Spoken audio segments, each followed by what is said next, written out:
Helo a chroeso i wasanaeth Tabernacl Llwynhendy ar YouTube, heddiw ar Orffennaf y 6/20. I ni'n gweddio eto bydd y gwasanaeth yn glod i'r arglwydd ac yn fendith i bob un ohono ni. Mae'n galwad i addoli heddiw yn dod o lyfr y datguddiad, y bennod gyntaf, adnod 5 a 6. I'r hwn sydd yn ein caru ni, ac yn ryddhaodd ni oddi wrth ein pechodau a'i waed, ac yn gwnaeth yn urdd frenhinol yn offeiriaid i Dduw ei dad, iddo ef y bo'r gogoniant a'r gallu byth bythoedd. Amen. Ac mae 2 ddarlleniad o'r ysgrythur heddiw. Yn gyntaf o'r Hen Testament, Salm 16, ac o'r Testament Newydd, y llythyr at yr Hebreaid, a phennod 12, a darllen at adnod 13. Cadw fi, o Dduw, oherwydd llochesaf yno ti.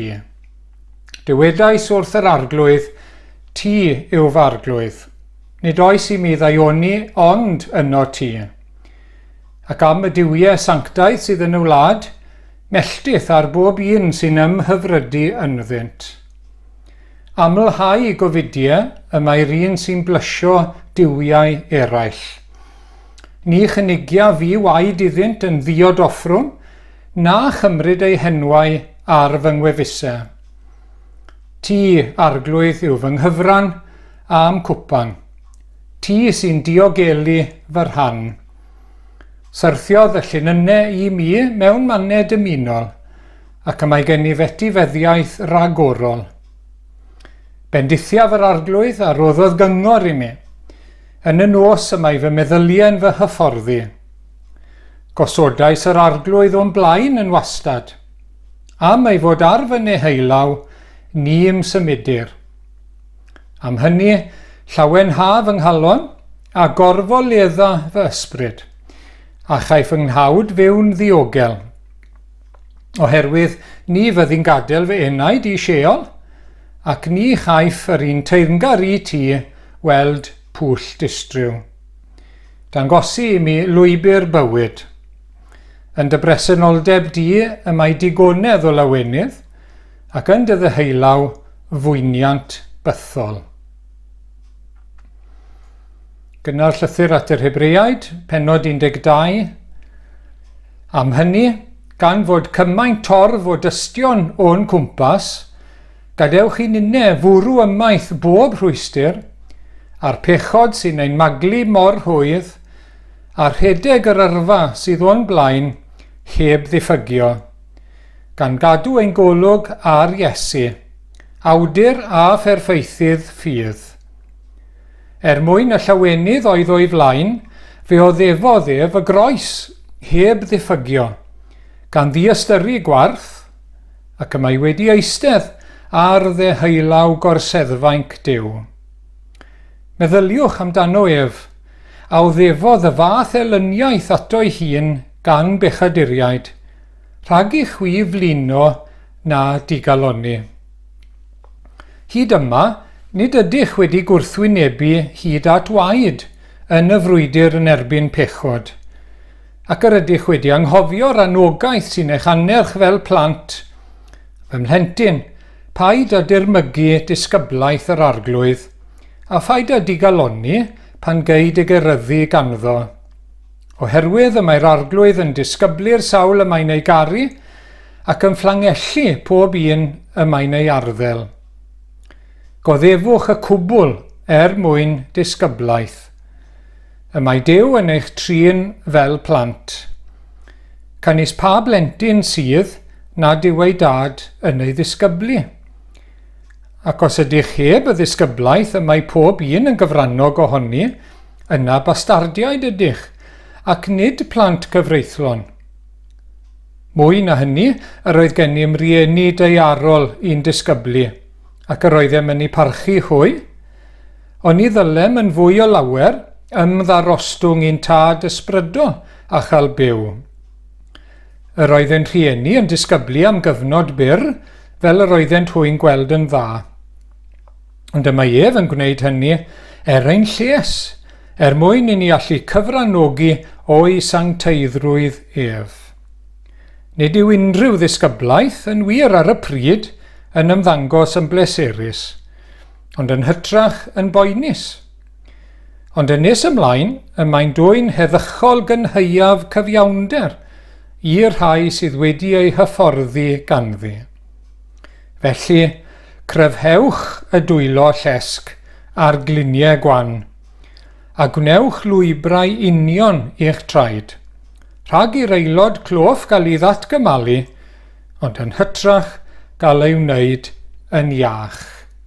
Ac i ni yn diolch i'r arglwydd am ei air sanctaidd heddiw. Yn boi bendith ar y gair i ni.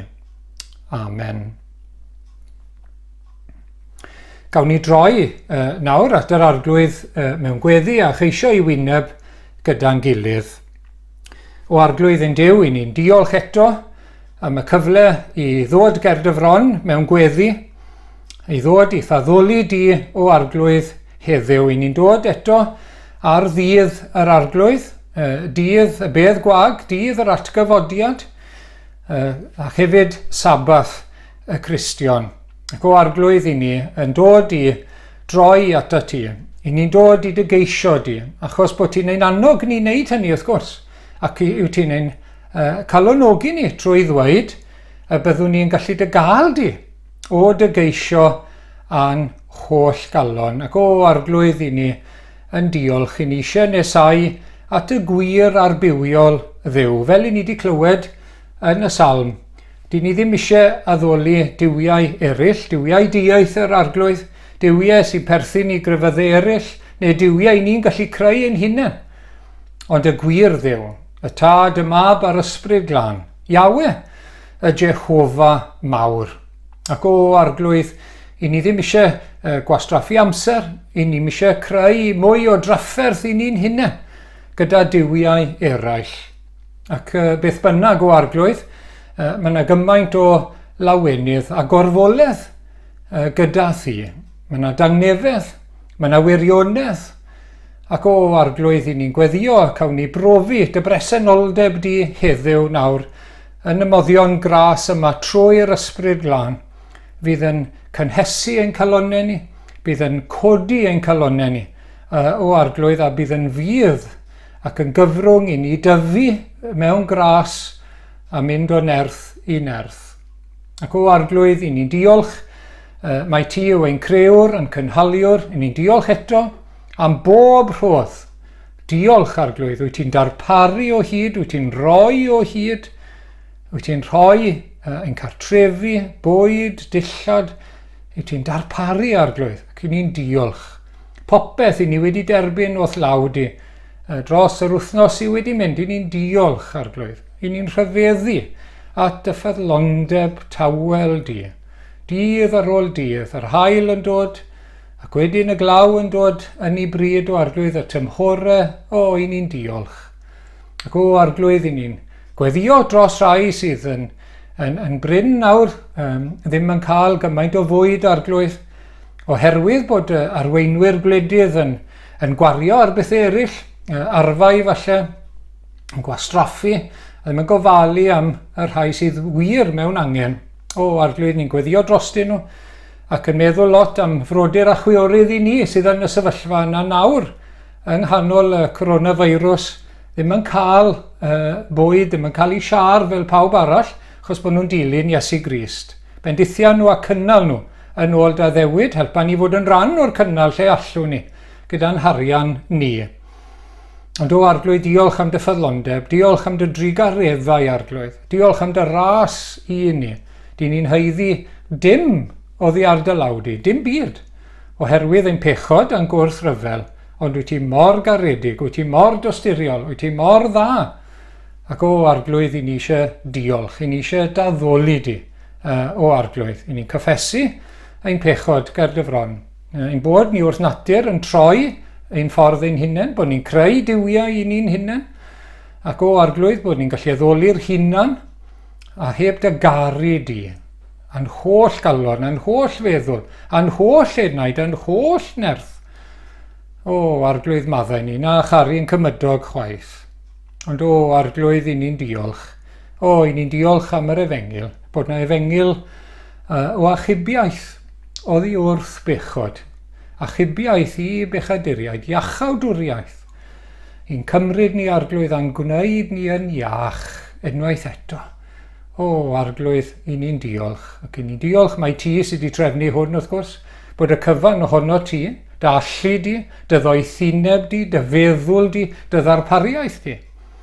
Yn dy fab Iesu Grist. Ac i ni eisiau rhoi clod arglwydd i ti, ni eisiau rhoi clod i'r arglwydd Iesu. Ni eisiau rhoi clod i'r ysbryd glân. Am ein achubiaeth ni. Diolch bod wedi dod i'n deiar ni. Diolch o arglwydd bod wedi byw yn lân. Diolch bod wedi marw. A gyda'i waed fel i ni wedi clywed, gyda'i fywyd yn cael ei aberthu, medyn gollwng ni'n rhydd o'n pechodau, o'n caethiwed, a'n gwneud ni yn blant, yn bobl, yn offeiriaid, yn frenhinoedd i Dduw, yn perthyn ni deyrnas nefoedd, i deyrnas, ni'n diolch arglwydd, bod ni wedi dod i gwlwm dy gariad i, dy fod ti yn ein caru ni a chariad tragwyddol yn Iesu Grist, a na chaiff y cwlwm byth ei dorri. I ni'n diolch. Diolch bod na faddeuant am bob bai yn y gorffennol, y presennol a'r dyfodol. Bod ni'n cael ein cyfri'n gyfiawn yn Iesu Grist. Arglwydd diolch bod wedi atgyfodi ac esgyn i'r nef ei fod e'n eiriol trosod i nawr. I wneud yn siŵr bod ni'n cael gras i ddal ati, i ddyfal barhau tan y diwedd. Diolch, ac i ni'n gofyn am ras heddiw. I ni'n diolch am y neges heddiw sy'n ein hannog ni ddal ati tan y diwedd, ond nid yn ein nerth ein hunain, ond yn dy nerth di o arglwydd. Ac i ni'n gofyn i ti siarad â ni trwy'r gair na heddiw arglwydd. I ni'n gweddio byddi di wastod o'n blaen ni, fel gyda'r salm. Wastod ar ein llaw dde ni. Helpa ni rwymo'n hunain wrtho ti fel bod ni'n gadarn wedi ni, bod ni ddim yn symud o arglwydd. Yn dy nerth di. Ac o arglwydd ni'n cyflwyno'n gilydd felly, pob un yn y tabernacl a eraill fydd yn gwrando, helpa ni o arglwydd i ddod at Iesu Grist ac i aros ynddo fe, i glymu'n hunain ac i lynu wrtho fe bob amser. Arglwydd i ni'n diolch na nei di byth ein siomi ni, na nei di byth ein gadael ni, a fyddi di byth yn rhy wan i unrhyw sefyllfa y byddwn ni yn ei wynebu. Ac o arglwydd diolch bod ni'n disgwyl dyfodiad yr arglwydd eto, yr ail waith mewn gogoniant mawr, ac y cawn ni fod gydag e, ac y cawn ni fod yn debyg iddo fe, mewn nef a deiar newydd, gyda dim pechod, dim poen, dim galar. Diolch bod gyda ni ddyfodol mor obeithiol, a'r gobaith yna ni'n byw cadarn yn Iesu Grist. Siarad gyda ni nawr arglwydd eto. Diolch bod ti yn siarad â ni trwy'r gair. Gweddio bydd yr ysbryd yn dod ar gair i'n calon ni, bod yn calonau ni'n barod, bod yn calonau ni'n feddwl, bod yn calonau ni'n barod i dderbyn. Ac arglwydd bod ni'n rhai bydd yn rhedeg y ras yn dda, yn byw y bywyd Cristnogol yn llawn. Helpa ni byd o bod yn llusgo, helpa ni byd o bod yn tynnu nôl. Arglwydd ond yn rhedeg yn dda. Arglwydd nertha ni. A diolch, mae dyma yw dyfwriad ar ein cyfer ni. Derbyn ein diolch nawr arglwydd, derbyn ni. Ni'n cofio am frodyr a chwiorydd sy'n cael eu herlyd hefyd. Bendithia nhw, cynnal nhw eto arglwydd. Ac nertha nhw yn y ffydd. Cryfhau'n ffydd ni arglwydd. Faint i ni'n pwyso arna ti. Cryfhau ni yn ngobaith yr efengil. Ac mewn cariad ata ti a chariad at ein gilydd. Derbyn ni nawr felly, derbyn ein diolch ac ar dy ben bo'r goron. Amen. Mae'n testun ni'n dod o'r ail ddarlleniad, y llythyr at yr Hebreaid, pennod 12 a'r 2 adnod cynta. Am hynny, gan fod cymaint torf o dystion o'n cwmpas, gadewch i ninne fwrw ymaith bob rhwystyr, a'r pechod sy'n ein maglu mor hwydd, a'r rhedeg yr yrfa sydd o'n blaen, heb ddiffygio, gan gadw ein golwg ar Iesu, awdur a pherffeithydd ffydd. mwyn y llawenydd oedd o'i flaen, fe oddefodd ef y groes heb ddiffygio, gan ddiastyru gwarth, ac y mae wedi eistedd ar ddeheulaw gorseddfainc Duw. Meddyliwch amdano ef, a oddefodd y fath elyniaeth ato'i hun gan bechaduriaid, rhag i chwi flino na digaloni. Wel, falle bod chi wedi sylwi yn ddiweddar, mae gemau Olympaidd Llundain oedd yn 2012 wedi bod yn cael ei dangos eto ar y teledu, oherwydd wrth gwrs does dim gemau eleni yn Japan wedi cael ei canslo oherwydd y feirws. Mae'r gemau yn mynd nôl ganrifoedd cyn amser Iesu Grist, ac yn amser y Testament Newydd oedd tipyn o fri ar y gemau Groegaidd. Ac wrth i chi ddarllen y Testament Newydd, i chi'n cael ambell i ddarlun, ambell i eglureb sy'n sôn am y bywyd Cristnogol, ond yn cymryd y darlun o fyd y gemau. Ac fan hyn o'r te yn ein testun, ni'n cael y darlun yma o redeg y ras. Ac mae'n ras hir, a mae rhai dal ati tan y diwedd. Ac oedd e yn berthnasol, chi'n gweld, mae mor berthnasol yn y llythyr arbennig yma, y llythyr yma at yr Hebreaid. Cristnogion nawr te oedd o gefndir Iddewig, oedd nhw'n Iddewon, ac wedyn yn cael ei temtio nawr, oedd bywyd yn mynd yn anodd iddyn nhw fel Cristnogion, cael rhywfaint o erledigaeth a gwrthwynebiad, ac yn cael ei temtio nawr te i droi nôl, i adael y ffydd Cristnogol, ac i droi nôl at y ffydd Iddewaith. Nôl felly at y seremonïau a'r aberthau oedd yn perthyn i'r Hen Testament, ond oedd rheini wrth gwrs yn edrych mlaen. Cysgodion oedd rheini yn edrych mlaen at y Meseia, oedd i ddod i'n gwneud ni'n lan ac i aberthu ei hunan fel gnath Iesu Grist ar y groes. Ac mae'r awdur sydd yn sgrifennu y llythyr yma, dyn ni'n siŵr pwy yw e, a mae wedi bod yn dangos cymaint gwell yw Iesu Grist. Dyma fe y Duw ddyn, chi'n gweld? Mae e'n well ac yn uwch na'r angylion, oedd yr angylion yno pan gafwyd y gyfraith wrth gwrs yn yr Hen Testament ar Sinai. Ac mae'n well ac yn uwch na Moses, yr un dderbyniodd y gyfraith. Mae e'n well ac yn uwch na'r offeiriaid, y rhai oedd yn gweinyddu, y rhai oedd wrthi yn offrymu ar ran y bobl.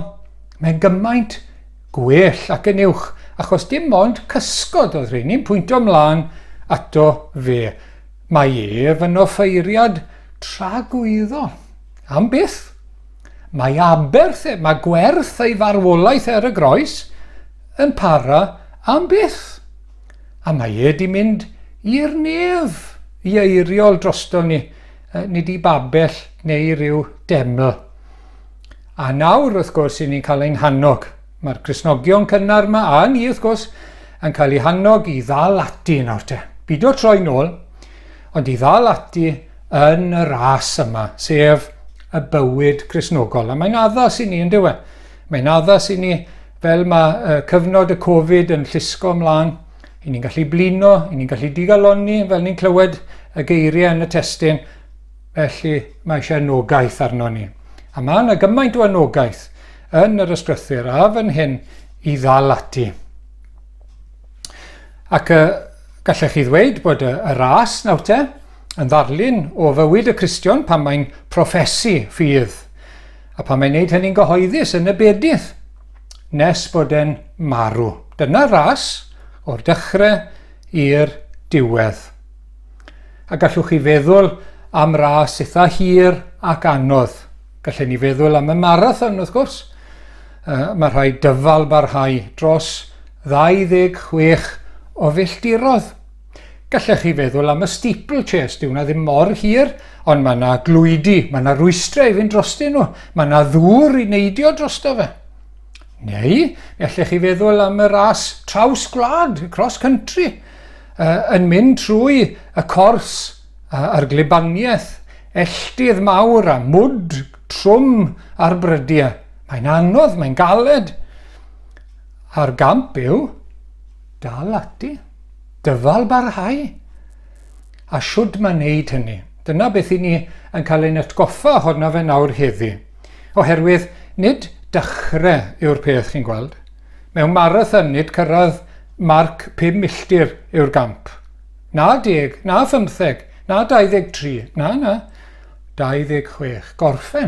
Gorffen y ras. Ac mae'r un peth yn wir gyda'r bywyd Cristnogol. Y cwestiwn cyntaf falle ddylwn ni ofyn y bore yma, ydych chi yn y ras?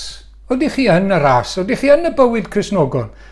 Ydych chi yn proffesu bod chi'n ymddiried yn yr arglwydd Iesu Grist fel gwaredwr, bod i farwolaeth ar y groes yn eich glanhau chi o'ch pechod ac gwneud chi'n lan ger Brondyw, ac wedyn bod chi'n cysegru chi'n iddo fe wrth gwrs fel arglwydd eich bywyd.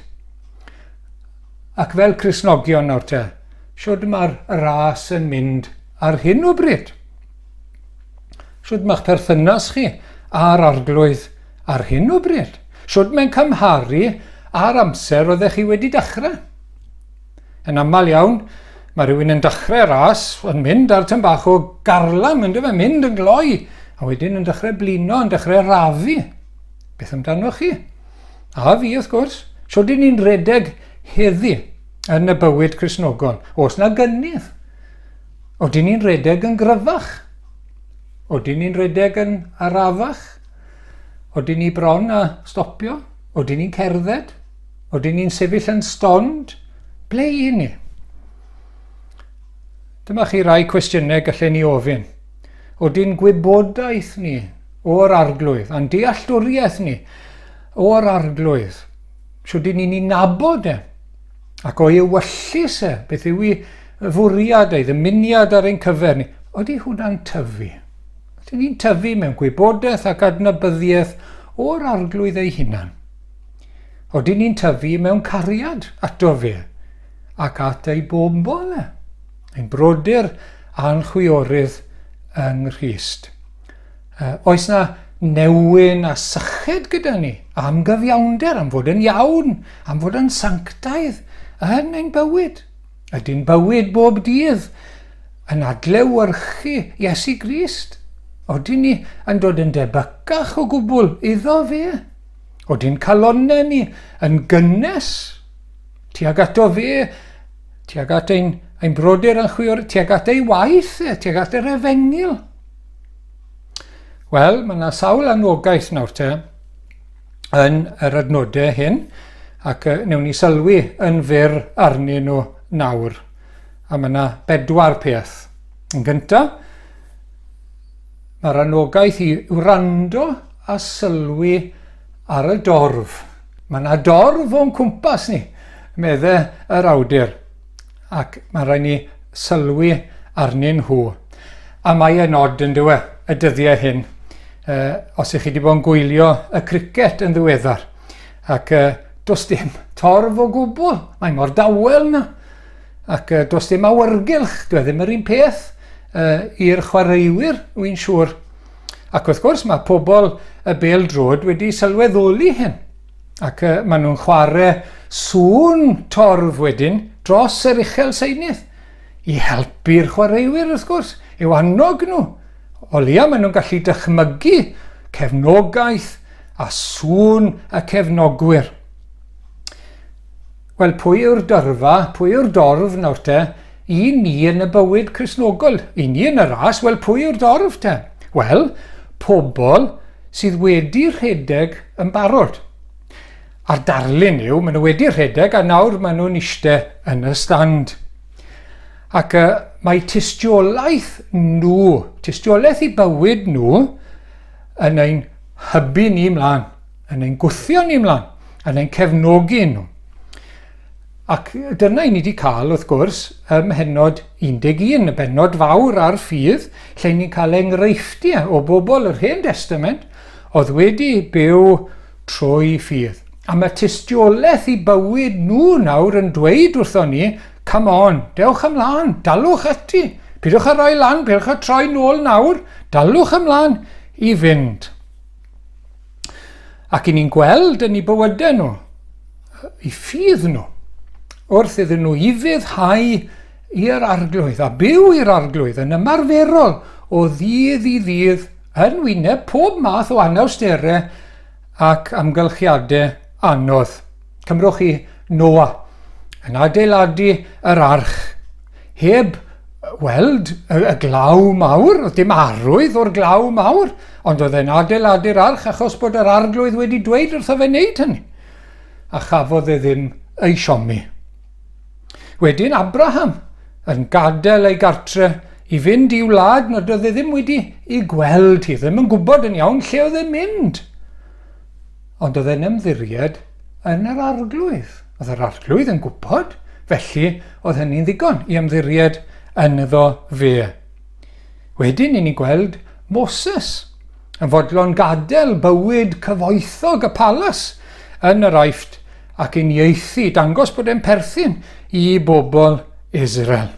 Troi gefen ar yr eilinod ac arwain y bobl o'r Aifft i'r anialwch. Ac mae'r bobl yn dangos ffydd, chi'n gweld, maen nhw'n ymddiried yn yr arglwydd. Dyma sut maen nhw'n dangos bod nhw'n caru yr arglwydd. A mae'n weld yn eu calonnau nhw yn dod mas yn eu bywyd nhw. A mae llawer ohonyn nhw, maen nhw'n dod trwy yr anawsterau a'r treialon, yr arglwydd yn dod yn nhw trwyddo ac yn marw mewn oedran, rhai yn hen iawn, rhai mewn oedran da. Ond eraill wedi ni, wedi bod yn ffyddlon nes bod nhw'n marw, ond yn cael eu lladd. Ac mae'r un peth yn wir heddiw wrth gwrs. I rai Cristnogion, a bod yn ffyddlon yn golygu dal ati a cael ei nerthu trwy anawsterau nes bod ni'n cyrraedd y diwedd, ond i rai wrth gwrs, bydd e'n golygu cael ei lladd, falle'n ifanc, oherwydd y ffydd. Ond, oedden nhw'n ffyddlon. Oedden nhw'n byw trwy ffydd yn yr arglwydd. Ac oedd yr esiample yma, cofiwch nawr, ym Mhennod 11, cyn bod Iesu Grist yn dod i'r byd. Cyn y groes, cyn yr esgyniad, cyn y Pentecost, y pethau i ni gyd yn gwybod amdanyn nhw yn ychwanegol. Nawr te, os oedd yr rhain mor gryf yn ei ffydd a'i ymlyniad, a'i cariad, a'i gwasanaeth, gymaint mwy y dylen ni fod. Gyda mwy o leini, gwybod mwy am yr arglwydd Iesu a mwy am Dduw trwyddo fe. Dyma chi esiampl.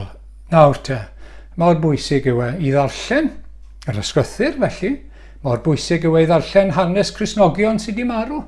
Mae wedi bod yn ffyddlon. Wedi dal ati tan y diwedd. A mae'r neges yna, mae bywyd nhw'n dweud, right, come on, nid ti yw'r cyntaf i wynebu hyn, nid ti yw'r cyntaf i wynebu treialon fel hyn. I ni wedi, ac i ni wedi dyfal barhau, ni wedi cael gras, ni wedi cael nerth, ni wedi gallu cario ymlaen tan y diwedd, trwy ras Duw. Felly dyna'r peth cyntaf, gwrando a sylwi ar y dorf. Yn ail, mae rhaid tynnu rhwystrau a dillad ychwanegol. Darlun eto o ras, wrth gwrs. Chi ddim yn gweld pobl yn yr Olympics yn rhedeg ras yn eu cot fawr a'i sgidiau trwm, yn gwisgo hat fawr ac yn y blaen. Na, mae rhaid cael dillad addas.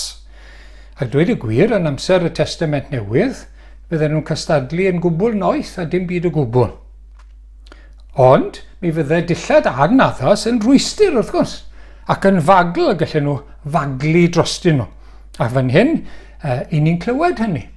I ni'n clywed am tynnu bob rhwystyr a'r pechod sydd yn ein maglu. Felly mae yna rwystrau a mae yna bechod. A maen nhw fel y pethau yma, dillad ychwanegol, bydde'n arafu ni ac yn ein baglu ni, fel bod ni'n gallu rhedeg y ras. Dawn ni ddechrau gyda'r rhwystrau. Mae yna ddau beth gwahanol. Y rhwystrau yw pethau cyfreithlon bywyd. Does dim byd yn ddrwg yn y pethau yma yn ddyn nhw eu hunain.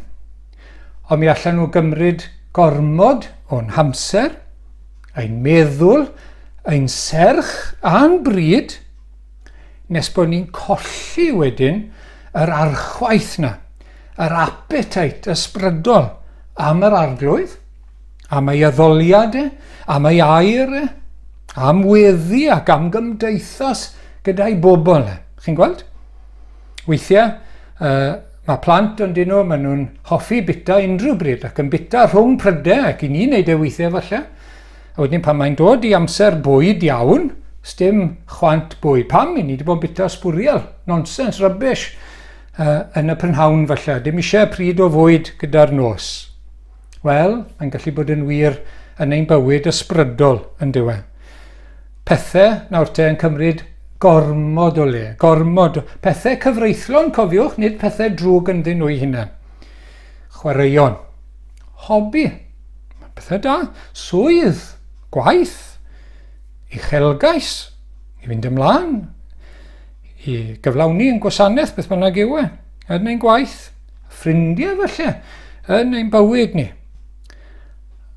Ond weithiau, i ni'n gallu rhoi gymaint o le i'r rheini nes bod yr arglwydd yn cael ei wthio mas ac i ni'n colli balans. Nawr, i ni'n gwybod am y pethau yma, wyt ti'n gwybod am y pethau yma bore yma. A mae'n debyg iawn fydd pethau gwahanol gyda pobl wahanol. Chi'n gweld? Fydd e ddim yr un peth i bawb, ond mi fydd na rhywbeth i chi'n gwybod amdano fe bore yma nawr. Chi'n gallu meddwl, be sydd? Ydy e'n dod i'ch meddwl chi'n syth nawr? Be sy'n tueddu gymryd drosto a gwthio yr arglwydd, yr amser sydd gyda chi yr arglwydd, yr awydd, a'r ymdrech i'w geisio fe a'i wasanaethu fe. A beth sydd yn digwydd, chi'n gweld, mae'r pethau yma'n gallu gwanhau ein ffydd ni wedyn, o roi llai o le i'r arglwydd, mae'n ffydd ni'n mynd yn wanach, mae'n dibyniaeth arno fe, mae rhyw bellter yn dod, mae rhyw oerni yn dod wedyn ni, yn ein calon, ac yn ein sel ni, dros i waith a'r brwdfrydedd dros yr efengil. Ac i ni'n gallu mynd yn wan pan mae temptasiynau'n dod. I ni ddim mor effro, i ni ddim ar ddi hun fel dylen ni fod. Wel nawr te, siwrd mae'r appetite bore yma, siwrd mae'r archwaith. Ydych chi'n cael blas ar yr arglwydd, ar ei bethau fe, ar ei air ar weddi, cymdeithas ar arglwydd, cymdeithas a'i bobl. Mae'n anodd nawr i gwybod, ond mae'n bwysig. Ac achos yr efengil, achos Iesu Grist, os gyda chi zel dros ei achos, dros ddyfodiad ei deyrnas. Chi'n gweld, os i ni yn wan, os i ni ddim yn rhedeg fel dylen ni, mae rhaid ni beidio dweud i wel yr amgylchiadau yw e. Tasau pethau'n wahanol, tasau gen ni fwy o amser, tasau... Na, nid dyna beth yw e. Nid angen wedyn, mae rhai yn gweud o ia, tasau ni cael profiad mawr fel mae hwn a hwn wedi cael, neu fel gafodd rhywun yn amser y diwygio. Sa'n ni'n cael y profiad mawr na, byddai ni'n wahanol. Dim o gwbl. Na. Os oes rhwystrau, mae eisiau tynnu'r rhwystrau yna, nawr, i ni gael rhedeg yn iawn. Yn ail, mae pechod. Nid pethau cyfreithlon, pethau anghyfreithlon yw'r rhain. Unrhyw beth sy'n groes i'r deg gorchymyn. Unrhyw beth. Os i ni'n rhoi lle i bechod, i aros yn ein bywyd ni, allwn ni'n rhedeg yn iawn. I ni'n rhedeg yn gloff, i ni ddim yn y ras yn iawn o gwbl. Unrhyw beth sydd yn groes i air Duw. Unrhyw beth sy'n groes i gymeriad Iesu Grist. Ac wrth gwrs, mae hon yn frwydr barhaus. Mae'n broblem barhaus. Mae rhaid i ni i wylio a gweddio. I ni'n cwmpo. Ond mae rhaid cyffesu'n syth. Mae rhaid dod yn ôl at yr arglwydd yn syth. Mae rhaid cymodi a brawd neu chwaer yn syth i roi pethau'n iawn. Os na rhyw bechod, wyt ti'n gwybod nawr sy'n cael lle yn dy fywyd di. Ac wrth gwrs, mae gyda ni'n pechodau sy'n ein baglu ni'n rhwydd. Mae rhain eto yn wahanol i bob un ohono ni. Byddem yr un pechod, i rai fydd e'n rhyw wendid moesol falle. I rai fydd e'r tueddiad i fynd i bryderu gormod. I eraill fydd bod nhw'n sensitif a rhoi bai ar pobl eraill ac yn cwmpo i'r trap na. I rywun arall bydd yn ofn dynion beth mae pobl yn feddwl. I rywun arall mae yna falchder ysbrydol. Mae rhaid ni nabod yn hunain. P'un yw'r pechod na sy'n baglu ni'n rwydd. Mae rhaid ni ofalu, mae rhaid ni wylio a gweddio. Mae rhaid ni ofyn am ras i symud trwy ras a nerth Duw yn enw Iesu Grist. Yn drydydd, mae rhaid ni redeg. Redeg yr yrfa, byw bywyd Iesu Grist. Byw y bywyd Cristnogol. Beth oedd bywyd Iesu Grist ar y ddaear? Bywyd o garu a gwasanaethu Duw a gwasanaethu dynion. Dyna'n bywyd ni a'i roi yn gryno, wrth gwrs. Bywyd o garu, gwasanaethu Duw a caru a gwasanaethu dynion. A mae'r cwrs wedi osod o'n blaen ni felly. Pan ni'n edifarhau am y tro cyntaf, pan ni'n troi at yr arglwydd Iesu, nes bod ni'n cyrraedd y gogoniant, nes bod ni'n cyrraedd y nef newydd a'r ddaear newydd. Na fe'r cwrs, ond dyw I ddim yn gwrs hawdd. A hwn yn bwysig iawn, atgoffa'n hunain eto, mae'r testament newydd yn glir. Mae'n llawn anawsterau, a mae'n her. Mae rhaid I ni dal I fynd, mae'n ni ddal ati, pan mae rhedwyr yn rhedeg o bob math o anawsterau. Maen nhw'n cael beth I ni'n galw'n bwyth, stitch yn ei hochr, yn dyn nhw poen fyna. Falle bod nhw'n cael poen yn ysgyfaint, rheini'n dechrau llosgi. Ar gyfnodau mae coesau nhw yn mynd fel plwm yn drwm neu'n wan fel jeli. Beth maen nhw'n neud? Dal I fynd. Y rhai sydd yn llwyddiannus, maen nhw'n dal I fynd. Maen nhw gyd yn cael yr un profiadau, ond mae rhai yn mynd trwyddo fe. Dal I fynd. Ac mae'r un peth I ni fel Cristnogion. Mae yna dreialon o bob math. Fel sydd I bawb arall, I ni'n cael treialon o bob math yn ein bywydau. Pethau sy'n digwydd I ni bersonol, i'n teuluoedd ni, i'n ffrindiau ni. Pethau sy'n dod ar ein traws ni, effeithio ein meddwl, ein iechyd, ein poced, pob math o bethau. Wedyn mae yna demtasiynau I ni fel Cristnogion. Ni wedi sôn nawr am bechod, a mae yna frwydr ysbrydol, chi'n gweld? Mae yna frwydr. Brwydr I fod yn ffyddlon i'r arglwydd. Brwydr I ddilyn yr arglwydd Iesu. A mae hwn yn real iawn. Mae'n anodd. Mae'n anodd. Mae'n ddyrus, mae'n hir. Ond, chi'n gweld, mae'n addo ein cynnal ni. Mae'n addo ein erthu ni. Ac I ni mynd i'r gogoniant. I ni mynd I wlad sydd well ei fyw. Mae rhaid ni gofio hynny bob amser. Ac wedyn, yn bedwerydd ac yn ola, mae rhaid ni edrych ar Iesu. Mae'r byd, chi'n gweld, yn bombardio ni o hyd gyda neges bod bywyd y byd hwn cystal os nad yn well. A dyn nhw ddim yn poeni am nabod Iesu Grist na neu beth sy'n iawn yng ngolwg Duw. A mae'n gallu edrych yn ddeniadol. Felly edrych yn neis weithiau yn dyw. Ac wrth gwrs dyma'r temtasiwn nawr hir Hebreaid. Maen nhw'n edrych nôl ar ei bywyd nhw cyn dod at Iesu Grist fel Iddewon, a maen nhw'n dechrau meddwl, oedd hwnna'n well. A'r un peth gyda'r Israeliad yn dod o'r Aifft. Maen nhw'n edrych nôl gyda rhyw sbectol tint yn dyn nhw. Oedd hi'n well yn yr Aifft, ond doedd hi ddim. Maen nhw'n crefu am gael dod mas o'r Aifft. Ond maen nhw'n edrych nôl, oedd hi'n well, well ni fynd nôl. A mae'r un twyll yn gallu digwydd gyda'r Cristion. Mae'n gallu edrych ar ei gymdogion, mae'n gallu edrych ar ei ffrindiau, meddwl, wel, dyn nhw'n poeni am wneud beth sy'n iawn yng ngolwg Duw. Dyn nhw ddim yn cymryd amser I ddarllen ei Beibl a ceisio Duw a rhoi amser I addoli'r arglwydd a gwneud gwaith yr arglwydd. A mae bodau nhw'n edrych yn gret. Pam wy'n trafferthu? Mae'n yma ni fi fynd nôl. Yr holl anawsterau mae'r drafferthion wy'n cael. Ond mae rhaid I ni edrych ar Iesu. Mae'n edrych ar yr arglwydd Iesu Grist, a mae rhaid I ni gofio i ble i ni mynd yn y pen draw.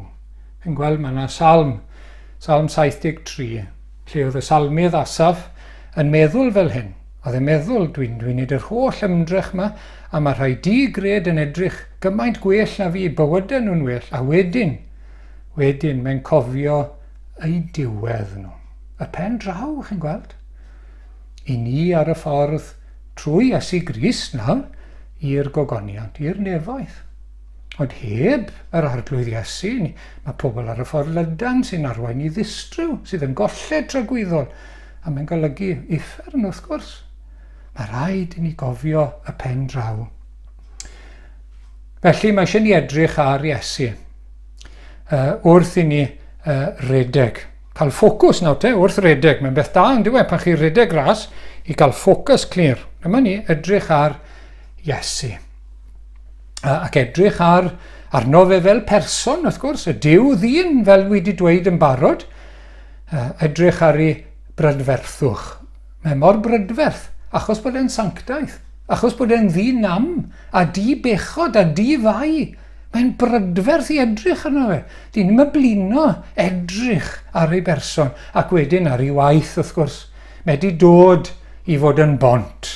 Mae di dod i ddangos Duw. Mae di dod i ddod â ni a Duw ynghyd unwaith eto, i gwlwm o gariad. Mae di dod yn waredwr i'n hachub ni, o'n pechod, o fod ar goll ac ar ddisperod, o fod mewn pwll yn suddo yn ein pechod. Mae di dod i'n codi ni, mae di dod i'n hadfer ni, mae di dod i'n prynu ni. Dyma geidwad i'r colledig, meddyg i'r gwewedig rai. Dyma un sy'n caru maddau i bechaduriad mawr ei bai. Diolch iddo, beth am gofio llwch y llawr. Mae'n ni edrych arno fe o hyd. Ar ffordd mae e'n ymwneud â'i bobl. Pechaduriaid i ni sy'n pwyso arno fe, dyna pwy yw ei bobl ond mae e'n ffyddlon. Mae e'n dyner, a mae e fel craig iddyn nhw. Gawn ni ddefnyddio'r darlun yna, a meddwl am hwnna am eiliad. Mae fel craig. Chi'n gweld yn yr Hebreaid, mae'n dweud bod y graig oedd gyda pobl Israel trwy'r anialwch, yr un craig sydd gyda ni, Iesu Grist. Yma fe, y graig. Ac mae'n gallu bod yn gysgod, craig mawr. Mae'n gysgod yn y gres, wrth gwrs. Ac yn y storom, arglwydd Iesu arwain fenaid at y graig sydd uwch na mi. Craig safadwy mewn tymhestroedd, craig a ddeil yng ngrym. Dyma fe. Edrych ar Iesu. Mae'n graig gadarn i ni. Wedyn ni, yn yr anialwch, i ni nawr ar ein taith yn di ni i'r nef, a mae'n gallu bod yn sych, ond ble ni'n mynd i gael y dŵr bywiol te? Sut ni'n mynd i gael ein llanw ar ysbryd glân? I nerthu ni, yn torri'n syched ni gyd, yn llenwi ni. Wel, oedd Moses yn gorfod taro y graig ond oedd e. Ac oedd y dŵr yn llifo. A chi ddarlun o'r arglwydd Iesu wedi cael ei daro a chleddi fi dad, wedi cael ei daro ar y groes. Ac wedyn mae'r ysbryd wedi dod. Un calonnau ac un bywydau ni. Y dŵr bywiol. Ac wedyn ni, o'n nhw'n cael mêl o'r graig. Yn aml oedd yr gwenyn yn nythu ac oedd na fel i gael. Ac dau beth wrth gwrs, oedd e'n felys. A hefyd oedd e'n bywhau pobl pan o'n nhw'n llesg. I ni'n darllen sawl gwaith am rywun yn cymryd mêl a'i llyged nhw'n goleuo. A dyma i ni'n cael wrth edrych ar Iesu Grist. Mae rhaid i ni gadw'n llyged arno fe. Ac wedyn i ni'n gweld bod e'n awdur a pherffeithydd ffydd. Trwyddo fe, i ni wedi dod i adnabod Duw a mewn i'r ras y bywyd Cristnogol yn y lle cynta. Achos bod e wedi dod o'r nef, achos bod e wedi byw fel dyn heb bechod, achos bod e wedi marw drosto ni ac atgyfodi, oherwydd ei waith chi'n gweld, oherwydd ei fywyd glân yn cael ei offrymu. Mae Duw nawr yn gallu cydio mewn pechaduriaid. Mae'n gallu gafel yndyn nhw, i galw nhw, a'i deffro nhw, a'i cymodi gyda nhw, a'i cymryd nhw'n blant iddo fe. Dyna i ni yn Iesu Grist. I ni'n cael ffydd i gredu trwy waith Iesu Grist. Ac wedyn ni, wrth gwrs, i ni'n cael gras i ddyfal barhau. Achos mae wedi esgyn wedyn ni, nôl i'r nef, mae wedi mynd i eiriol i'n cynrychioli ni yn y nef. Ac oherwydd hynny, i'n cael nerth, i ni'n cael gweddio ar yr arglwydd Dduw, i ni'n cael gweddio ar ein tad. Unrhyw amser, ddydd neu nos, i ni'n cael croeso yn enw yr arglwydd Iesu, yr un sydd yna, yn eiriol droson ni. Dyn ni ddim yn cael ein anghofio. Nid yn unig i ni'n cael gweddio ar yr arglwydd, mae'r arglwydd yn ymbil droson ni. Mae'n ein cynrychioli ni, ond mae'n ymbil droson ni. Mae'n gweddio dros ei bobl, dros ei ddisgyblion, cyn mynd i'r groes, ac mae'n gweddio drosto ni nawr. Ac wedyn mae di addo yr ysbryd glân. A trwy hyn i gyd, nid yn unig i ni'n cael ffydd i gredio, mae'n ffydd ni'n tyfu ac yn aeddfedu trwy'r anawsterau wrth redeg y ras. Wrth gwrs mae wedi redeg y ras i'r pen ac wedi gorffen ac yn esiampl i ni wrth i ni edrych arno fe.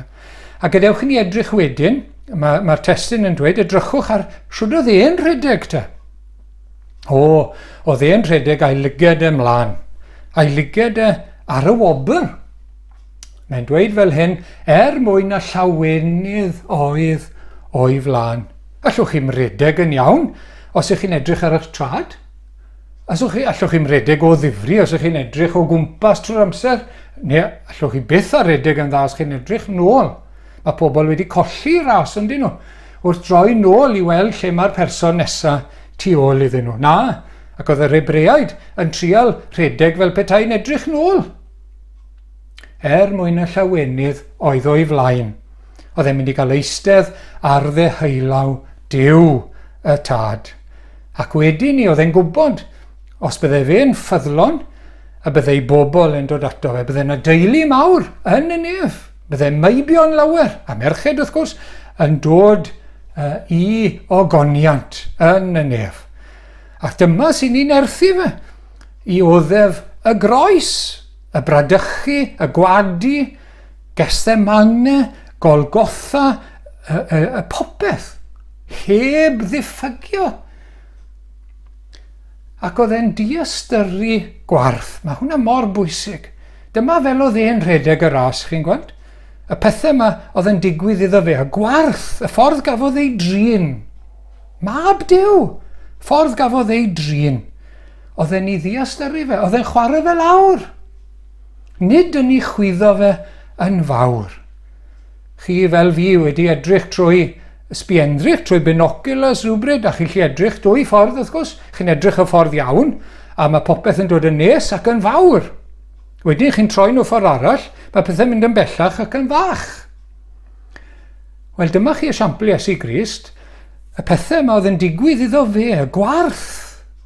Ffordd gafodd ei drin gan ei ddisgyblion, ffordd gafodd ei drin gan awdurdodau Israel, ffordd gafodd ei drin gan yr Ufeiniaid ac yn y blaen. Chwarae fe lawr. Diastyru fe. Ond pan oedd e'n meddwl am y gogoniant o'i flaen pan oedd e'n meddwl am y wobr, oedd e'n edrych ar y ffordd iawn ac yn chwyddo hwnna'n fawr. A dyna siwr i ni fod i redeg wrth gwrs. Dyna siwr i ni fod i fyw y bywyd. Gadewch i ni gael y sbiendrych, y binoculars y ffordd iawn, a'r ffocws, i ni mynd ato fe, i ni mynd i fod gyda ge, i ni mynd i fod yn debyg iddo fe. Y peth mor fawr a rhagorol a bendigedig. Yn y cyfamser, pob math o anawsterau, pob math o bethau. Gadewch i ni edrych ffordd arall ar hynny, a gweld nhw yn lot llai, lot llai. Fel hyn mae'r apostol Paul yn ei dweud hyn. Wrth sgwennu at Rhufeiniaid pennod 8, adnod 18. Yr wyf fi'n cyfrif nad yw'r dioddefiadau presennol yw cymharu â'r gogoniant sydd ar gael ei ddatguddio i ni. Nawr, dwi ddim yn dweud bod y dioddefiadau presennol ddim yn real. Maen nhw, a maen nhw'n galed, oedd e'n gwybod yn well na neb. Beth oedd cael ei chwipio, beth oedd bod yn y carchar, beth oedd bod mewn shipwreck, llong ddrylliad a bod yn y môr dros nos. Oedd e'n gwybod yn iawn, ond oedd gyda fe bersbectif, chi'n gweld, o gymharu a'r gogoniant tragwyddol oedd o'i flanau. Mae rheina yn fach. Dyn nhw ddim gwerth i cymharu. Maen nhw mor fach. Dyna ffordd i ni fod i redeg a dyfalbarhau yn y ras y bywyd Cristnogol. Ac wrth gwrs, mae rhaid i ni edrych ar Iesu oherwydd hebddo fe, mae'r elyniaeth, mae'r anawsterau mynd i fod yn ormod i ni. Byddwn ni'n blino ac yn digaloni. Unwaith i ni'n tynnu llygad oddi wrtho fe. Unwaith i ni yn colli golwg ar esiampl y saint sydd wedi bod yn blaen ni, ond yn arbennig tynnu'n llygad oddi ar Iesu. Byddwn ni'n arafu ac yn arafu ac mewn perygl o stopo a tynnu mas. Gadewch i ni wneud yn siŵr bod ni'n llechu yng nghraig yr oesoedd. Wel, i ni diolch i'r arglwydd am ei air heddi. Wyt ti yn y ras? Wyt ti yn ymddiried yn Iesu Grist ac yn rhedeg ras y bywyd Cristnogol o ddifri nawr? Oedden ni'n rhedeg ac yn dal ati ac yn cynyddu? Oedden ni'n mynd o nerth i nerth? Oedden ni'n symud ymlaen? Chi'n gweld rai pobl, drian maen nhw'n mynd allan i redeg, ond gallech chi gerdded hibo nhw. Maen nhw mor araf. Ai fel yna i ni'n byw y bywyd Cristnogol? Gadewch i ni ddal ein golwg ar Iesu. Cofiwch y wobr. Cofiwch y llawenydd sydd o'n blaen ni. Gadewch i ni gael golwg glir ar hwnna, fel bod yn bywyd ni nawr yn effeithiol, a bod ni'n rhedeg yn dda. Ac y byddwn ni gyda fe cyn hir yn y gogoniant tragweddol. Ac ar ei ben bo'r goron. Amen.